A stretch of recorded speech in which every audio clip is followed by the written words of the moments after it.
going inside the issues of our community. This is Local 12 Newsmakers. Good morning and welcome to Local 12 Newsmakers. The Cincinnati Federation of Teachers is a major player in shaping education in the city of Cincinnati. The CFT is not only a voice of classroom teachers in matters of contract negotiations and contract enforcement, but a player in shaping educational policy in the district and in the district's politics. In November, the November election, it supported 3 non-incumbent candidates for the Board of Education, all of whom won. The strength of the CFT and the respect for it is reflected in part by the fact that the last 2 presidents, Tom Mooney and Sue Taylor, were chosen to head the Ohio Federation of Teachers. With Sue Taylor's election to the OFT last March, the CFT membership chose Tim Kraus as its new president. I am joined this morning by Tim Kraus. Mr. Kraus became a classroom teacher mid-career and for the past decade has been a technology and history teacher, of course, at Hughes Center. He served as chairman of the union's bargaining committee before being elected president. Tim, welcome back to Newsmakers. You've been on before. Thank you. Now, the fact that you did do other things in your life before you became a teacher, how do you think that's affected your role, your view of being a teacher, and why was it that you chose, as a mature person, to become a teacher? Why is that important? Well, I think I am a little unique in the sense that I've had a number of different careers.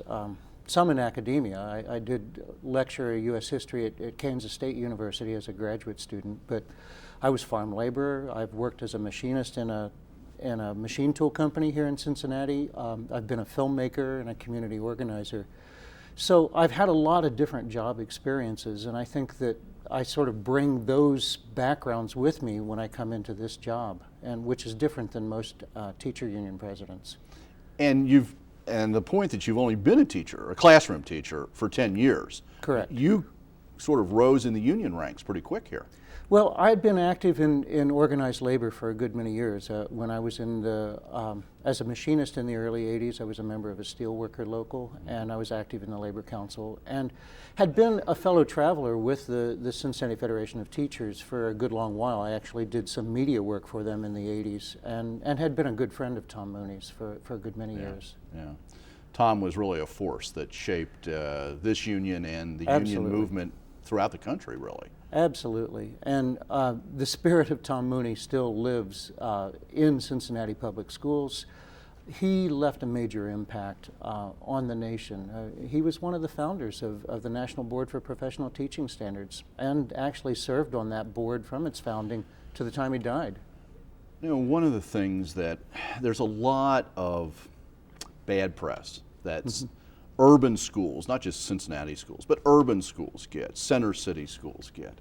What is it that you think it's important to say to people who maybe don't have children in school themselves anymore, or they're too young, they don't have their children aren't at school age yet? What is it that's important to know about the Cincinnati Public Schools that you don't think is well enough understood?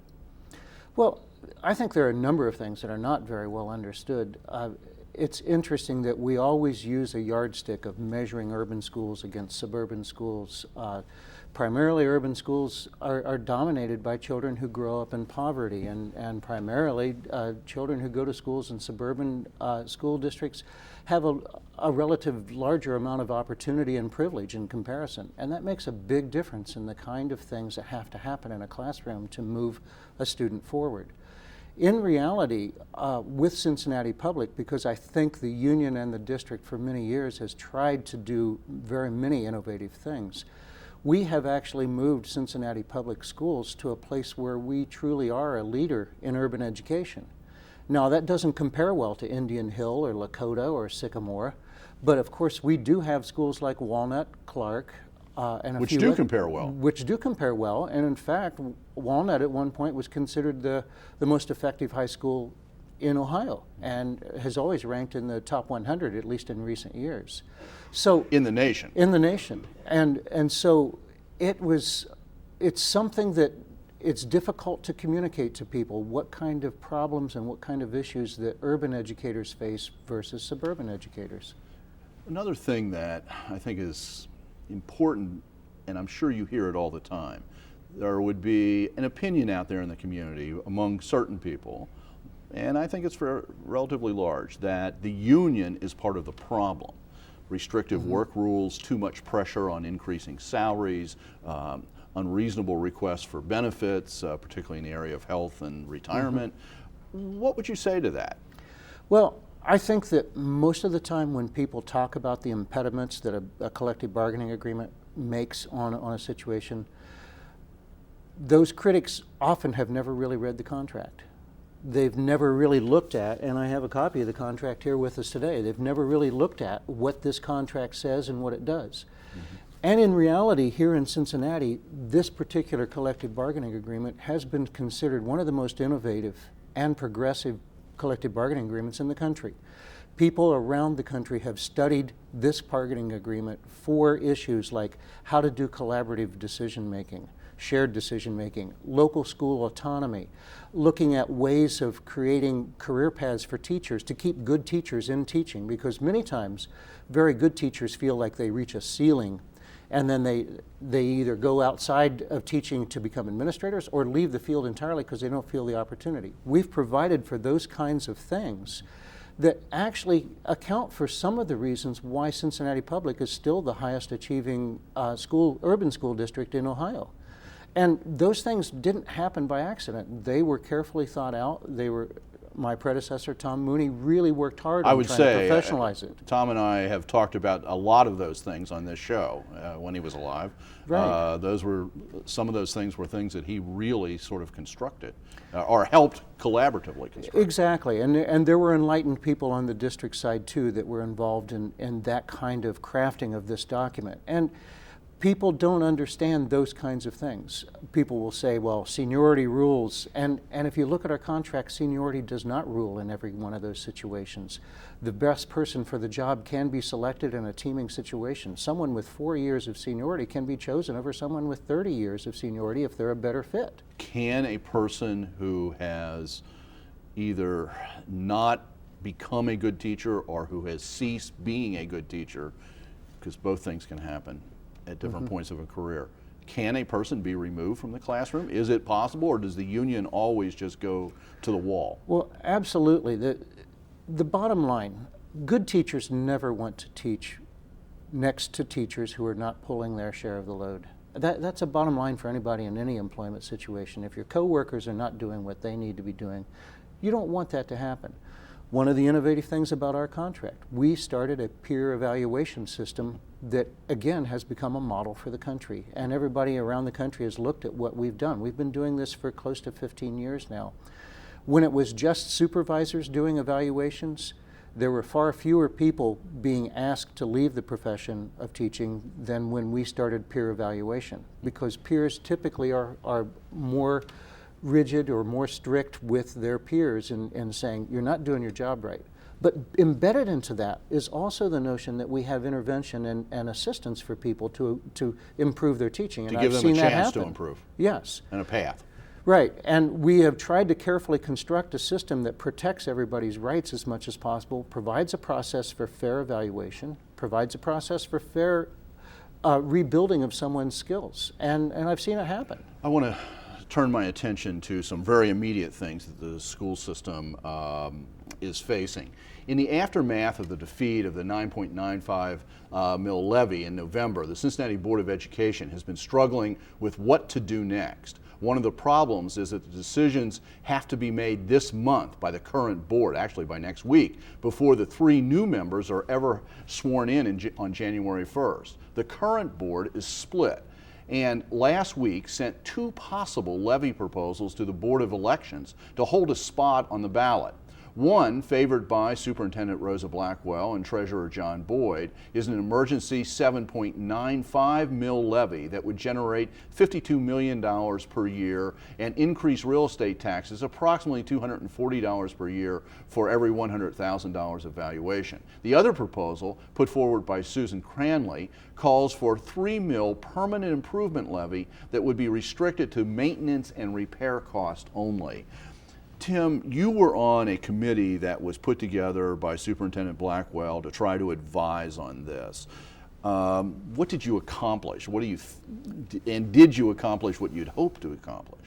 Well, this financial advisory committee is still meeting, and I actually tapped one of our former presidents, who is now retired, but Rick Beck, who succeeded Tom Mooney as president for a short period of time.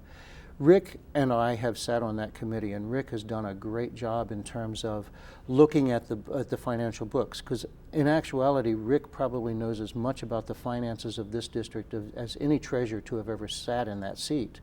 He understands what's happened, and we have worked extensively with people from KnowledgeWorks and Strive and community members, people in the financial community, to look at the numbers. That committee actually made the recommendation of a 7.95 because they recognize that we really truly need to have at least that much millage in order to maintain what we're doing. Which is a whole 2 mills below what the Right. November request was. Even if that passes, if the 7.95 gets put on the ballot and it passes, it still won't do what you were asking for last November, right? There'll still be pain. Cuts. There still will be pain, and frankly, there has been pain in this district for at least 4 years now, where every year we've been cutting back and cutting back. Well, given the fact that the levy in November failed, even if this does get on the levy in March, are there still going to have to be cuts to get before you can get to that next levy? Well, this levy in March, we do not have to make cuts to make it through this next semester, because we have budgeted. You don't. You can get through the next school year, this school year. This school year to June of 2008, because the budget, you have to plan that far ahead. Okay, all right. So the March levy actually is to help us do the planning for the 2008-2009 school year, which is the upcoming school year. But if you didn't have it on the March levy, if you put it off till November, which some people want to do, then you would have to make cuts, right? Exactly. We have to operate the district as though there is no new revenue coming in, and that means that we will have to take almost $70-odd million out of the budget. The other side of that is this proposal for 3 mills just for maintenance and repairs. On the argument, Susan Cranley's, part of her argument anyway, is that at least you can tell the public exactly what you're spending it for, and therefore they will be able to support it. Mm-hmm. What do you think of that approach? Well, first of all, to be fair, she also said this would buy textbooks and maybe computers and things like that. So there could be some capital improvements with that as well as just maintenance. I have trouble with it because it would be too little, too late in my estimation, and I think it would possibly make it harder for us to ask for more money in November, because we would still need to cut about $50 million out of the budget for the 2008-2009 school year. And when you take things like that out of an institution, you don't just immediately add it in when you get that money in the future. The damage that's done to that when you damage infrastructure is exponential kinds of damage. I want to be clear, this decision about which one or if either of these goes to the ballot has to be made by next Thursday, right? By this Thursday, the 20th? Yeah, the 20th. And is there a public meeting? Any more chance to hear public input? Tuesday night at 6 o'clock at the Instructional Learning Center there at the Board of Education. At the Board of Education where they in normally Mount have their board meetings. And then Thursday morning at 11 o'clock, my understanding is that the board will meet to make a final decision as to whether they do one or either, both, or nothing. And I want to be clear that the new board members are not there yet. This is the old board. That is this an is issue for us, because the new board members are going to be saddled. This new board that gets formed in January will be saddled with a decision that an old board has made. Thank you very much. You'll be back, obviously. Schools are something we keep coming back to. Well, thank you. Thank you. Stay tuned. After the break, we talk with the authors of 2 new books on our region. One is a beautiful look at a transformed landscape, while the other hits way too close to home.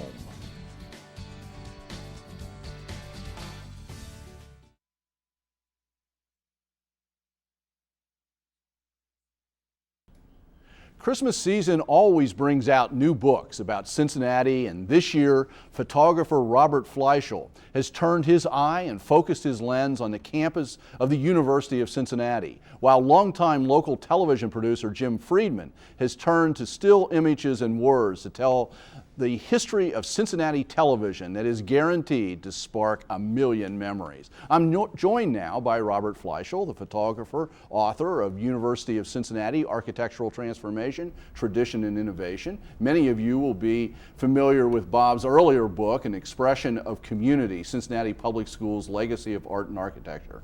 And Jim Friedman, who has produced video since 1979, it's hard to believe, and has been awarded 56 Emmys. He's still a newcomer. I am very happy to point out that Jim has donated much of his work to the television archives at the Cincinnati Museum Center. Both of you, welcome to Newsmakers. Thanks. This is an absolutely gorgeous book, Bob. I mean, I just love, you know, what you see through your lens. How long did you work on this one? That was a 3-year project, and it was the first 6 months was scouting, taking in the school, and making decisions about how to shoot it. And it was some serious decisions. But that's a lot of people, when they think of UC, if they're not familiar with the campus at this point in its history, think of UC as kind of a kind of rough urban campus that isn't very, beauty isn't what it's about. What would you say now about that campus? Well, the whole object of the book was to bring people in to see what's been going on up there for the past 15 years. Yeah. And the way that it's tied together, woven together by landscape and cutting edge design is remarkable. Yeah. Jim, you've got a very different book. It also is a picture book, but the photographs aren't necessarily staged in the same way Bob stages and looks for the proper light and all of that sort of thing. These are a lot of historic images in this book, and some are great, some are just interesting. How long did you work on this? How long has this been cooking in the back of your mind? The book has actually been cooking just for about 9 months. Okay, so it went pretty quick once you got Went into very quickly. The Arcadia series is a series of books that specializes in local histories. And the pictures that are included here have actually been taken over the last 70 years. Yeah. And where did you find some of these? Now, obviously I'm looking for a plug for the Cincinnati Museum Center and the Historical Society Library, so I'll just say that for you. Well, but where else did you have to find these? You guys were very helpful down there, and but I did find them in private collections. A lot of the pioneers had pictures that they allowed me to access. The television stations had many pictures in their archives that I was able to find, and there are some from my personal collection. One of the most interesting things about doing this book was that in going through the Historical Society's files, there's a guy named Red Thornburg. And Red was one of the very first, he was in television before there was television, before Channel 5, which was Channel 4, signed on. They were an experimental television station. He was the sports director. And he was the one who brought wrestling and boxing and horse racing and basketball. He was the one who figured it out first, because nobody had televisions. The only televisions were in bars, and it would be on just for a couple hours. And Red was the one who delivered the sports. He had an argument with the television station a couple years into it when they replaced him on a wrestling play-by-play, and he quit television. And when he passed away a decade or so ago, his widow gave all of his photographs to the Historical Society, and it was like a gold mine when I opened those up at your place. Yeah. I mean, that's the thing. It's just pleasure to work in that collection, because it's just all kinds of things there. Bob, one of the things I like about your work is it's not just, you're an architectural photographer, but it's not just the big picture, the outside, the facades, all sorts of details. I want to put up one of the details that is in your book, and it's a little stained glass window that I think you found. Here we go. Where did you find this at UC? That's in the old medical school, and they had these windows done in West Virginia and 70 years ago, 80 years ago. And that is actually St. George, who was a symbolic person who dealt with disease. And so he's always, doctors refer to their art as sometimes you kill the dragon, sometimes the dragon kills you. And so it's an apt metaphor for the school.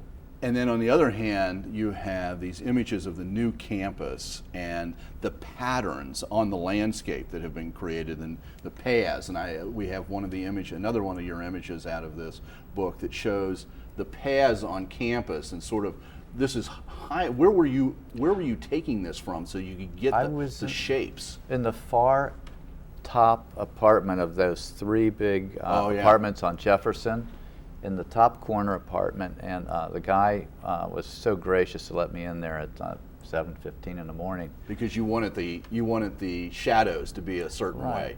And it was a nice little accident that we had perfect weather and he would allow me access. Jim, one of the there's just so many people in here, but there's some real characters that show up in local TV, and because local TV, so much of it was live, we have a little bit of some images. Here we go. Obviously, Ruth Lyons. You can't talk about Cincinnati TV and not talk about Ruth Lyons. Ira Joe and Nick. Nick's going to be a guest here in a couple of weeks because his writing career at the Post is going to end, along with mine. But anyway, who are some of the characters that you just loved as you sort of you grew up with, really? But who are the people that really grabbed you? Well, I had told people that when I was a kid, I would turn on Channel 5 at early in the morning, wait for the test pattern to go away, and this 6-foot bunny would come to life and show cartoons. And they said, I don't remember that show, because we all watched Uncle Al, we all watched Skipper Ryle, we all remember them. Yeah. But I remembered a character named Mr. Hop, and I have now talked with Mr. Hop. He's still with us? He's still with us, and he's going to be at the book signing. He had a character with him named Artie Mouse, who is Jack Loiseau, the head of the Children's Theater. The Cool Ghoul, I didn't realize, had created the Cool Ghoul character for Channel 9's Shock Theater. Didn't get the job, brought him back on the radio a few times, and then finally he came to life on Channel 19. Mm-hmm. Skipper Ryle, before he was Skipper Ryle here on Channel 12, he was Captain Midnight. In fact, we just had that up before as you were talking. Yeah, I didn't remember that. I didn't remember the Captain Midnight. That was over on Channel 9, right? Channel 9 had the Captain Midnight. And he was so young in that photograph. Isn't that amazing? Yeah, it's amazing how things change and how people change. We'll get to that in a minute. But Bob, do you have a favorite part of campus, of the UC campus? Yes, I would say that what they've tried to do over there is create a sense of place. They've tried to take a disparate group of buildings and unify it, and they've done a remarkable job. But there's a little library in the engineering center that, and they had murals all around it, done by Francis Fegg 70 years ago. And they were covered by wallboard for years. And they've uncovered that, refurbished those murals, and it's a real peaceful, beautiful spot on the campus. So it's one of my favorites. I would have to say one of my favorites. I have to say, for me, it's the new Lindner Center. And the interior, I love the exterior of that building. I think it's an interesting, the boomerang shape and the form, but the interior of that is just so striking. It's just, and you've captured a lot of that in the book. Jim, I want to, because I teased it, a couple of things. First off, I want to take a look at an image from your book, which let's just call it Kneesville at the moment. This is from Paul Dixon. We couldn't get away with that today. No, we couldn't. We couldn't get away with a lot of what Paul Dixon did. And another one I want, because I'm aware of time here. I just wonder who we can identify these people. This one person. Who is that on the left there? That looks like Charles Kuralt to me. I think it does. I wonder who this is on the right. Well, I really do thank you for allowing me to use that picture. It's embarrassing. I actually did have hair. I wanted to prove that I did have hair. So anyway, both of you, these are great publications. People are really going to enjoy them. I want to make a point about a couple of you. Both have signings. You have a signing, Jim, on Sunday, a couple hours from now, at Borders in Tri-County. Right. And Bob, you have a very rare opportunity that exists for people. This Wednesday, December the 18th, Bob's going to be signing books at the Powell Crosley Jr. Mansion, the estate in Mount Airy on Kipling Avenue, which means that if you get inside of that, you not only get to get your book signed, but also get to see that mansion. So that's a wonderful opportunity. Congratulations to both of you. Good luck with these books, and thank you for telling the story of this community. Thank you for making Newsmakers a part of your Sunday morning. Join us again next week to meet the men and the women shaping and reflecting our community for the future. Have a good week.